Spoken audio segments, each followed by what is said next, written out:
You'll be relieved to know that quail do not feature prominently in the sermon this week, but we are going to talk a lot about pheasants. I'm just kidding.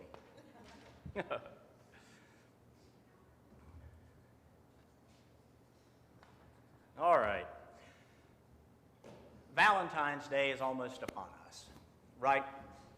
But I want to take you back, if you'll come back with me, to Christmas a couple of months ago. And I invite you to remember what it was like in your house when there were small children on Christmas morning, or when you yourself were a small child. You remember, right? I mean, nobody can wait to get up and rush downstairs and start tearing into the gifts. Now, I'm 50 years old, and I have never, ever, not one time awakened to daylight on a Christmas morning. Never. I'm always up in the pre-dawn darkness, so excited to begin the gift extravaganza that I just can't stand it. That's the kind of party, isn't it, that makes even the surliest teenager, not that I know anything about that personally,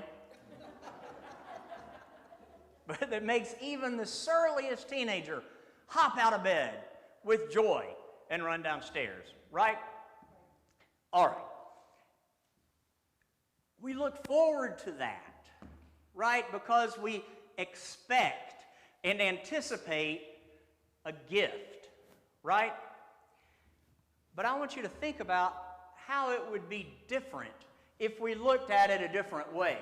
What if we were not expecting a gift? What if we saw it as something else? What if, in my house, I said to Katie and Henry on December 24th, all right, guys, you know the drill. You got to get up at dark 30. You see that huge pile of boxes under the tree. I want you to get down there. I want you to begin removing the covering from all of those. I want you to separate the boxes from the content. You got to develop a working mastery of any instruction manual for any device. You got to recycle all the mess you just made, sweep up any needles from the tree that's fallen, and get it all done before the sun comes up. Get after it. That doesn't sound like any fun, does it? Does that sound like fun?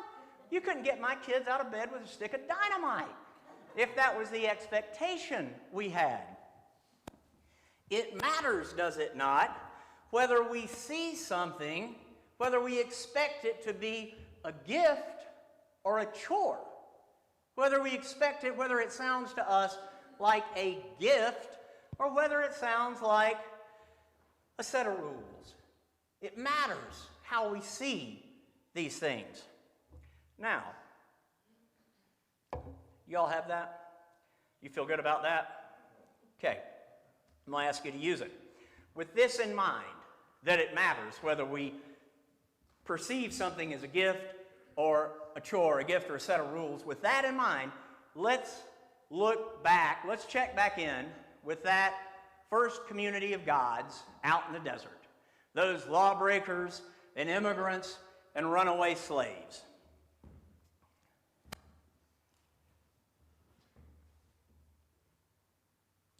You know, those people were wandering and starving children of God. And in the desert, God provided to them quail and manna, birds and bread. And on the surface, God is feeding them. But really, something else is going on. Really, God is teaching them trust and faith.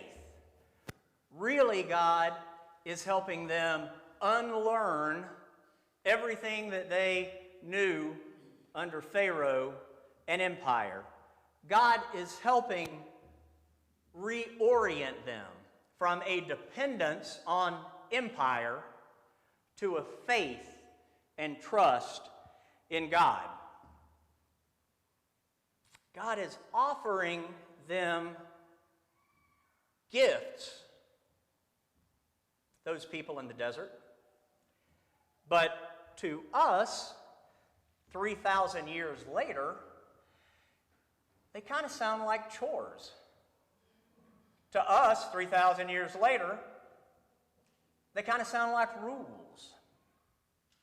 First, God tells them that this bread is magical, this manna, so that no matter how strong you are, you cannot gather enough to hoard.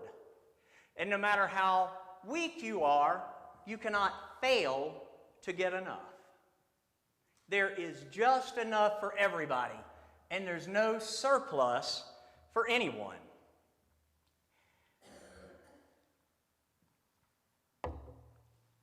Each person, regardless of merit, regardless of ability, regardless of effort, each one gets just what they need. Now, I will confess, this whole part of the program makes the businessman in me just go bananas. Right? I would have been the most egregious violator of all the people in that first community of God. Because I'm telling you, on that very first morning, I would have had a manna stand. I would have had manna gathering employees. I would have had a manna sales force. Right? I mean, a product that's absolutely free in a market where there's only one product. I mean, you could fall over backwards and get rich in a situation like that. It's just amazing, isn't it? So, if I had been there and heard God say, no, you can't do that. You cannot hoard it, and you cannot get wealthy from it, that would have sounded a lot like a rule to me. And a rule, I'll be honest with you, I wouldn't have especially cared for. It does sound like a rule, doesn't it? It sounds like a rule, but it prevented those people back then who were like me from continuing to live in Pharaoh's and empire's world. It sounds like a rule, but it prevented the perpetuation of a system where some get rich and some have none, a system where there are masters and there are slaves. It sounds like a rule, but it broke their reliance on that kind of thinking and that way of seeing the world. That requirement, it sounds like a rule, but it shifted their faith and trust from empire, reoriented them to a faith and trust in God. Wasn't a rule at all then, was it? It didn't take anything from them, did it? No, it gave something to them. Now, God said something else. God said, all right, there's going to be one day a week where you don't even gather manna. One day a week where not only do you not rely on the systems of empire, but you don't even rely on your own hard work. One day where they rested. One day where they trusted, simply trusted that God had given them enough to get through. And to most folks today in our world, this is the most vexing and troublesome and aggravating rule there is. The rule that we observe the Sabbath. Right? The rule that we take a day off. A day where we don't do our paid job. A day where we don't do errands. A day where we don't finally get around to painting the garage that we've been meaning to. A day when we say no to the world and yes to God.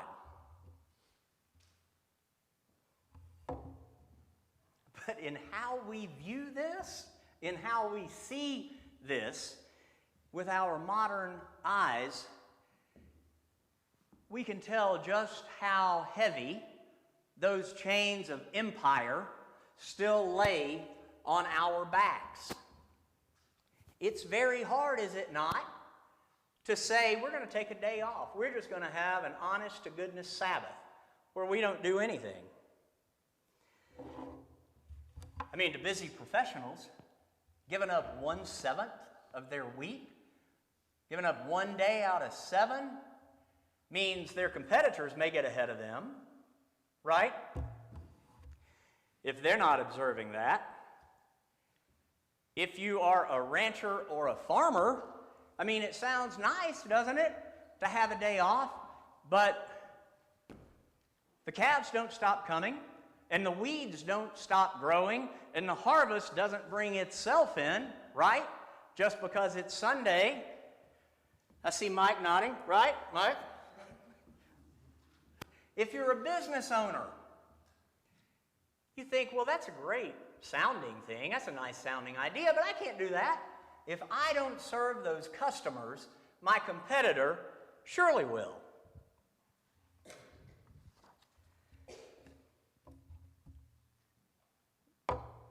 We offer all these reasons, right, for why we can't take a day off. We offer all these reasons. My boss won't allow it. My business won't allow it. I would like to, but I can't. Let me ask all of you this. Does that sound like freedom? Does it sound like freedom when we say, I would like to, but I cannot, I'm not allowed? Or does that sound like being back in the slavery of Pharaoh because, doggone it, those bricks had to get made? Think about it. We never think of Pharaoh, right? We don't think of Pharaoh. We think, I got a credit card bill that's due.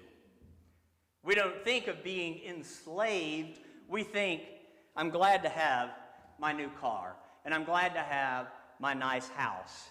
Even though those things are on a 30-year payoff with an interest rate that means we pay 2 to 3 times what the real cost of them is. Nobody thinks I'm making bricks for Pharaoh's empire. We all think we're living the American dream, do we not? You know, every time I hear some super successful person, and you hear it all the time, acting like taking a Sabbath is for the lazy or the unmotivated, it occurs to me just how very difficult it is for us to be free. How comfortable those chains are on us, just as they were comfortable for the Israelites in the desert who longed to go back to Egypt and back into slavery. The requirement of a Sabbath sounds like a rule, doesn't it? Doesn't that sound like a rule? Sounds like a chore to a lot of people. But do you know what it really is? It is a gift. It is God demonstrating to those people in the desert who had never had, think about this, had never had one day off in their whole lives, had never had a day off from being a slave in Pharaoh's empire. It is God saying to them, there is life outside of work. There is life outside of work. It's God telling them that there would be bread on their table which they had not earned. That had never happened for them. That God would provide for them where empire only took from them. For these people who had never had a day that didn't begin and end with back-breaking labor, do you know what the Sabbath was? It was a day of paid vacation. a day of paid vacation, a day where they could eat quail and manna, birds and bread, and it didn't come from the sweat of their own brow. And it came every single week. Unimaginable gift. That would be more profound to them than Christmas. And it came every single week. A day, every week, where they could pull their children close and linger over coffee. A day, one day a week, every week, where they could spend a few unhurried moments with the wife or the husband that they love. A day, one time a week, where they could relax with the warmth of the sun on their face and just feel love for the Creator who cared so much about them. What a gift.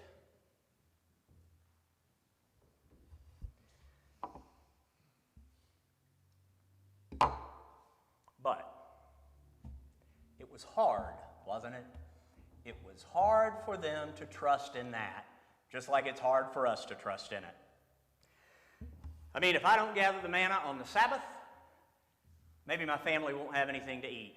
If I don't cut the hay on the Sabbath, something might happen to it. If I don't go into the office on the Sabbath, my boss might think I'm lazy or unmotivated, and that promotion I've been gunning for might go to somebody else. It's hard, is it not? It's hard to believe, to really trust that we can do that. And I think as hard as it was for them, I think it may be harder for us. I think it's harder for us living in this world, in this fast-paced, dog-eat-dog world. It's really hard to believe, is it not, that we can take 1/7 of our week and just set it aside.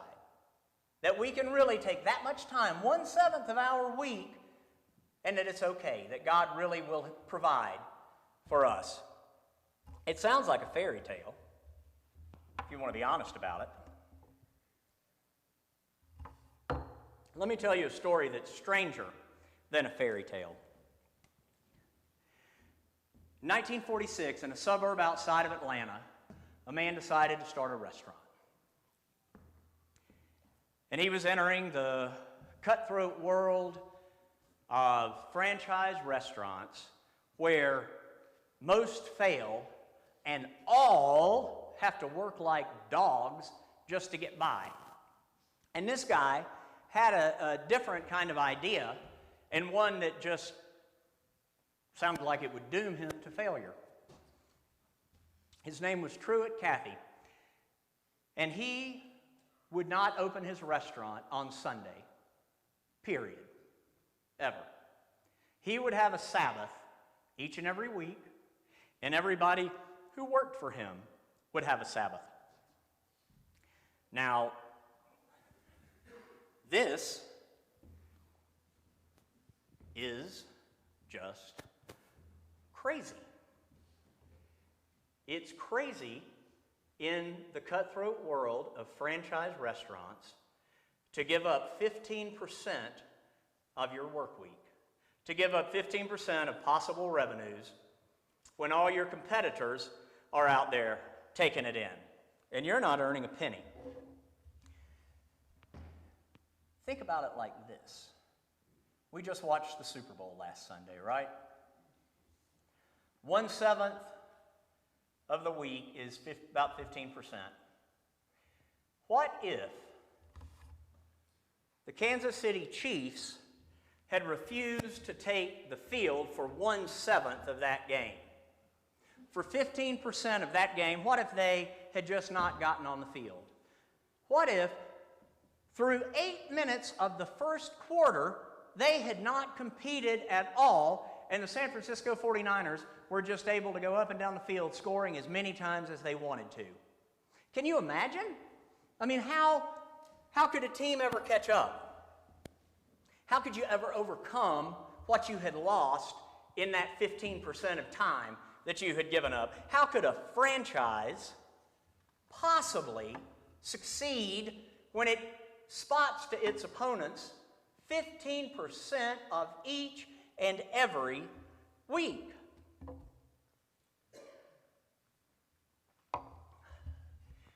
One of the early things I'm going to do when I get to heaven, if I get to heaven, is I want to see just how many bankers laughed Truett Cathy out of their office over the course of his career when he talked about this. I mean, I'm just telling you, as a business guy, it's the most absurd thing I think I've ever heard. It's unthinkable to take one day off out of 7 in that kind of competitive business environment. Here's the craziest thing. Are y'all ready for this? Truett Cathy actually believed what God said in Exodus. Actually believed it. Actually believed that there could be enough gathered on the other days to get through the Sabbath day. Truett Cathy, the founder of this restaurant, trusted that God would make it all right. The restaurant Truett Cathy started is called Chick-fil-A.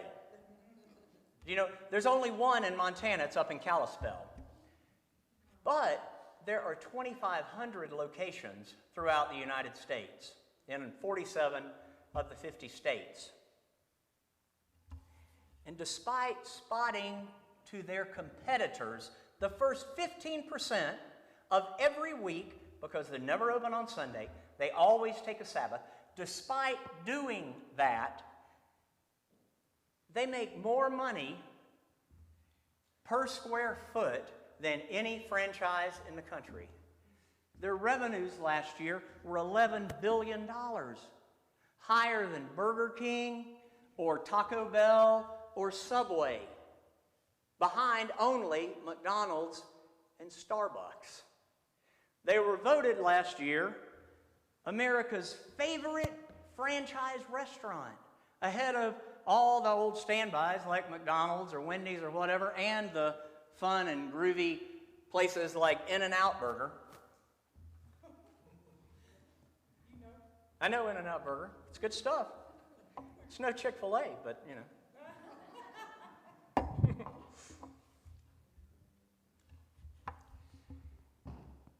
I want to tell you this.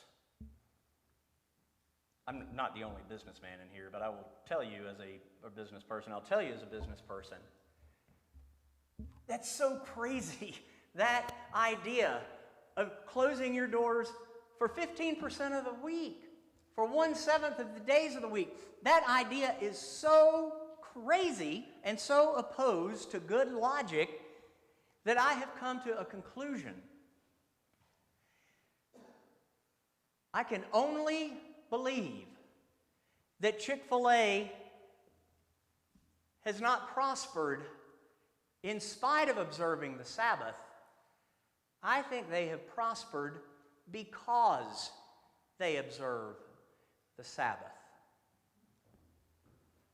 I can't come up with any other explanation for it. It just doesn't make good sense.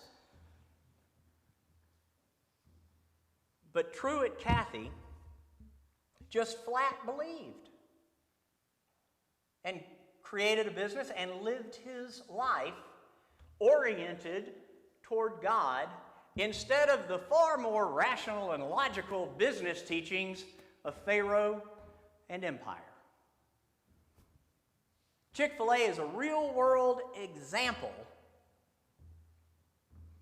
of how trust in God can work, even in a tough business context, and even when all the lawyers and bankers and accountants tell you that it's just flat crazy.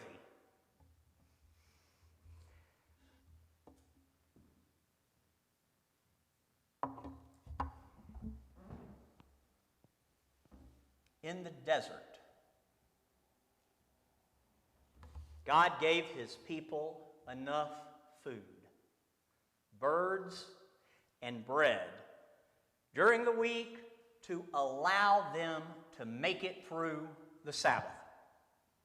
to give them the gift of a day off without toil and without struggle. God loved them and loves us enough to teach us that life is not only work.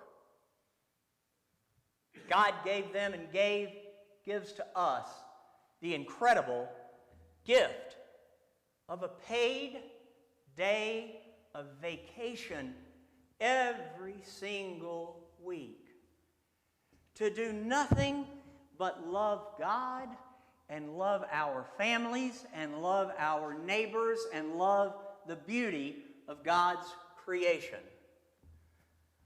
Birds and bread. God gave them enough to get by.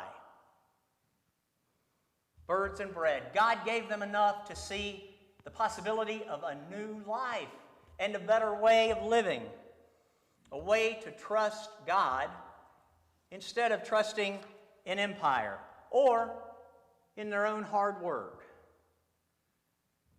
Birds and bread. So they could trust in the gift of the Sabbath, and so that we can too. Birds and bread.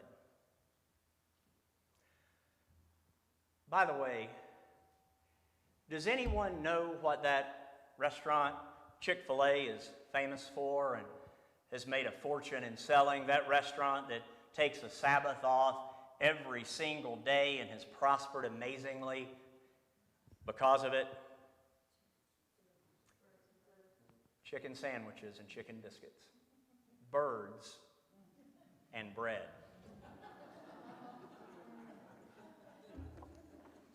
There are a lot of funny coincidences in the world, are there not? Amen.